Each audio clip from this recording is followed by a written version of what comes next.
Gentleman from Texas is recognized. Sir, I yield my time to the chairman. Appreciate the gentleman yielding. Mr. Taibbi, is censoring false speech okay? Sorry, Mr. Chairman, no. The government has no role. I was Not supposed to censor false speech, not supposed to censor wrong speech, not supposed to censor stupid speech. I mean, you know, Congress is guilty of doing stupid speech probably every day. You're not supposed to do that because we have a First Amendment, and the answer to stupid and false and wrong speech is more speech. That's the First Amendment in and of. I mean, that's it.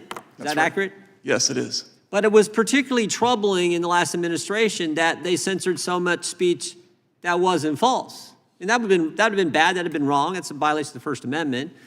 But they censored so much, and you've referenced it multiple times, whether it was Dr. Bhattacharya, or Mr. Berenson, a journalist for the New York Times, things they said about COVID that actually turned out to be true, and that was censored. Right, that was censored, and then, but the most dangerous misinformation of all is almost always comes from the government under the previous administration, and possibly even this one, who knows, but the Biden administration was consistently wrong in its COVID messaging. I think they were wrong about everything. Yeah. They told us that it didn't come from the lab. Sure looks like it did. And number of government agencies that they, I think, got all the smartest bureaucrats in the world say it came from the lab.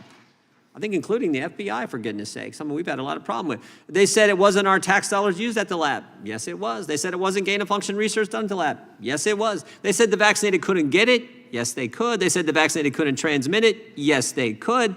They said masks work. No, they didn't. And then they said the 6 feet social distancing was based on science. And Dr. Fauci said in a deposition, I was there, and he said it kind of made it up. It wasn't based on science. So I think that they were 0 for 8. But that's exactly the stuff. If you disagree with any of those 8 positions, that's what they attacked. So it was even worse. It wasn't like false speech, which is bad enough. It was actually accurate stuff. And you have to take my word for it. Mr. Zuckerberg wrote the committee a letter and said it was those kind of things relative to COVID that the Biden administration, day after day, pressured them to censor. That's scary. And here's the thing we've forgotten. I don't think this has come up. I don't think it's come up in the hearing yet. We've been at this, 3.5 hours.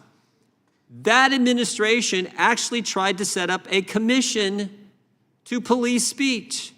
It was called the Disinformation Governance Board, as if a bunch of other bureaucrats could further tell us, no, you can't say that. They were going to do it.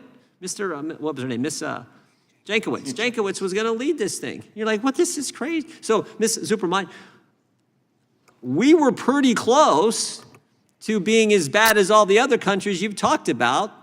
And frankly, your country, Canada, we were right there, but for the work of folks like you and others highlighting this. I'll let you finish up and talk about just how dangerously close the United States, with the Constitution, with the Bill of Rights, with the First Amendment, with free speech, how close we were to having a disinformation governance board, for goodness sake. Absolutely. Here was an unelected bureaucrat who was going to tell you what the truth was, and she was going to be the arbiter of the truth. And I think the United States came pretty close to the kind of situation that you see in Canada. I just want to say a quick thing about billionaires. You know, billionaires have come up in the conversation here quite a bit, but I don't recall anyone objecting to George Soros. I don't recall anyone objecting to Bill Gates. All of these people were meeting politicians on the other side of the aisle and setting the agenda behind closed doors.